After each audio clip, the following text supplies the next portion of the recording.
మనం ఒక కుక్కకు భోజనం పెడితే వీళ్ళు దేవుళ్ళేమో నాకు భోజనం పెడుతున్నారు అని అనుకుంటుందట. అదే పిల్లికి భోజనం పెడితే నేను దేవుణ్ణేమో అందుకే నాకు భోజనం పెడుతున్నారు అని అంటుందట. మీరు ఇంటికి రాగానే మీ కుక్క మిమ్మల్ని చూసి ఆనందంతో తోకను గిరగిరా ఊపుతూ పైకి దూకుతూ ప్రేమతో ముఖం నాకడానికి ప్రయత్నిస్తుంది. ఎందుకంటే కుక్కలు మనుషులంత కాలం జీవించవు. మనిషి జీవితంలో ఒక్కరోజు కుక్క జీవితంలో 10 రోజులతో సమానం. కుక్కకు 10 సంవత్సరాలు వస్తే మనిషికి 70 సంవత్సరాలు వచ్చినట్టే.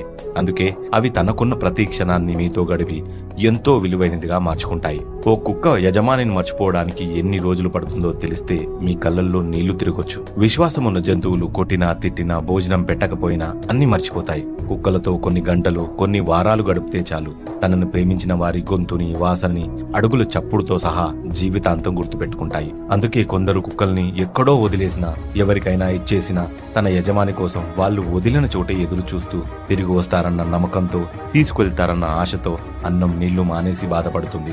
చాలా సందర్భాల్లో అమ్మాయిలు చిన్నపిల్లల కోసం పెట్స్ ని ఇంటికి తీసుకొస్తారు. కానీ కొన్ని వారాలకే వారు మోజు తీరిన తర్వాత నాకుతుందని, కొరుకుతుందని, రక్కుతుందని, జుట్టు రాలుతుందని బయటికి తీసుకెళ్లడం బద్ధకం వేసి ఎక్కడైనా వదిలేయమని అంటారు. కుక్కలు నిజంగా అనారోగ్యంగా ఉన్నా అవి మనతో ప్రేమగానే ఉంటాయి. వాటి శరీరంలో సమస్య వచ్చినా ఫిర్యాదులు చేయవు, నొప్పిని బయటికి చూపించవు, దీనంగా మన కళ్ళలోకి చూస్తూ సాధారణంగా ప్రవర్తిస్తాయి.